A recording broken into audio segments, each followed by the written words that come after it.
All right, in this video, our goal is to analyze important characteristics of functions. We're mainly going to focus on domain, range, and end behavior. The domain of a function represents all the possible x values for the function. But what I like to think about is how far left and right the graph moves. And likewise, for range, I like to think about how far up and down a continuous graph moves or covers. There's two main ways that we're going to write these answers. They're inequality notation and interval notation. Most of you are probably pretty familiar with inequality notation. I'm going to typically use interval more often just because it's quicker. So we're going to let A and B be two variables that represent the lower and upper bounds of a graph. Or in other words, they're going to represent a small number and a large number for our graph. And we're going to write what these notations look like in generic cases. So for instance, inequality notation can take this format. X, so let's first call this our domain, since we're using the variable x. So the domain would be x is in between or greater than a and less than b. Or we could show inclusion. We could say x is greater than or equal to a and less than or equal to b. And likewise, range is written the same way, except we're going to use the y variable instead of the x.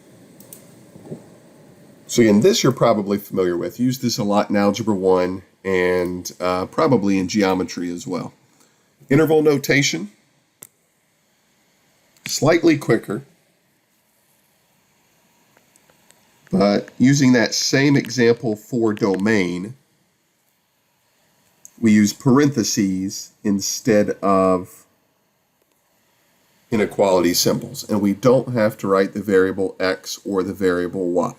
We just say this is the domain is in between a and b. And this first example is non-inclusion.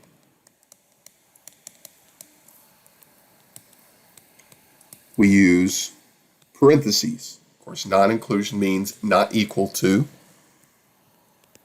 For inclusion, we use square brackets.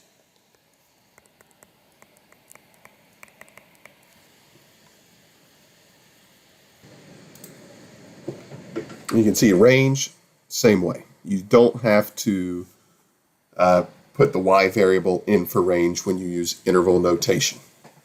I may show you set builder as well in some of these examples, but mainly these will be the two we focus on.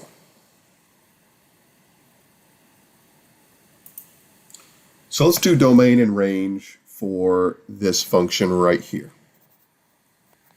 So let's first do domain. Domain is how far left and right a graph goes. So we have to think it in terms of left and right. And remember, we use x's when we do domain. So I'm going to go ahead and write x in the middle. First, we're going to do inequality notation. And I'm not sure if I'm going to put the or equal to symbol just yet, but I can write it that way and add them in later if I need to. But the leftmost x coordinate occurs at this open dot right here. And the x coordinate at that open dot is 0. So x is greater than 0. And we are going to leave off the or equal to symbol since it's an open dot. Remember, open dot means non-inclusion. And then we look at the right arrow. Since we have an arrow on the right end, that means it's going right infinitely. So there isn't really a right bound to this graph. So our domain in inequality notation is x is greater than 0 and less than infinity. In interval notation, we would just say 0, infinity with parentheses.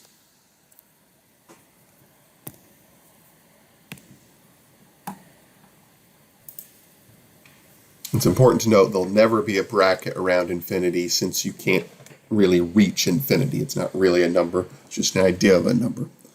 And then range is our y values. So it's how far up and down a graph goes.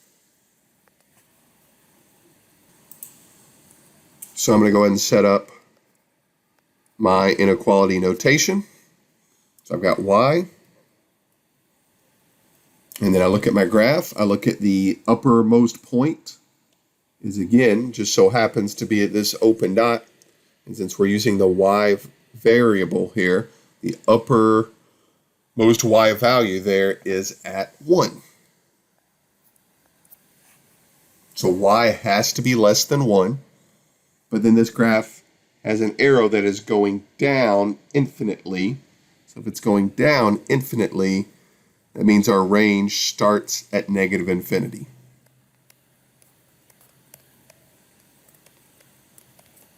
And in interval notation, that would be negative infinity, comma, 1. All right, and then finally, in behavior is just exactly that. It's how the ends of a graph behave. A lot of the times we end up with two ends, but not always. And there's two ways to write end behavior. Again, typically you're going to have a right end to the graph, like we did in that first example. The right end notation looks like this. It's x. We put a long arrow. That long arrow means approaches. Don't usually write it. But the right end, so let's think about this. As we're moving right on the x-axis, x is getting bigger, so that means x is approaching infinity on the right end. So as x approaches infinity, we want to find out what is y doing. Or another way to write that is, what is f of x doing? And we're going to leave that blank because this is just a generic example, and that could be anything. But typically, that's what your answer will go in that last blank. All right, and then we have a left end. And you can probably guess, kind of the same idea. The left end of the graph is we're moving left on the x-axis. X is getting smaller. So the setup for your end behavior problems will always follow the format of these two lines right here.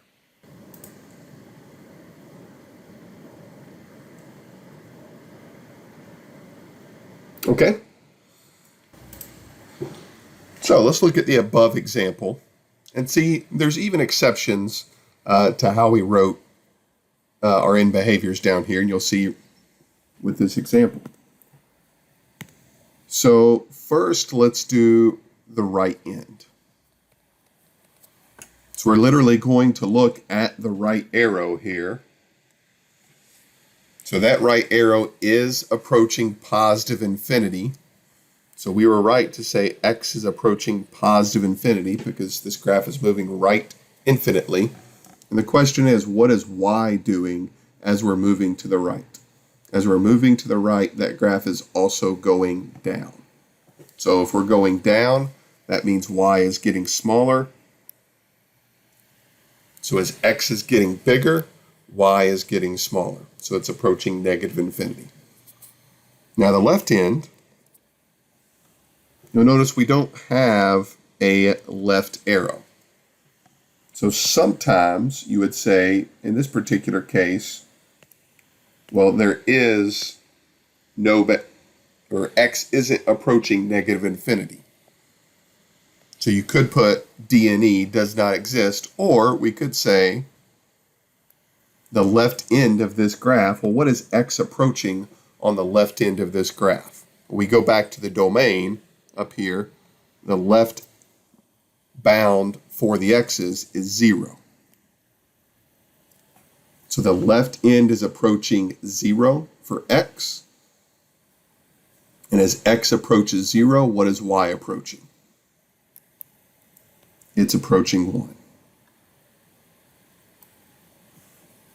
Or again, you might also see it may not want to know what y is approaching at 1. It wants to know, is there a left-hand behavior that's approaching negative infinity?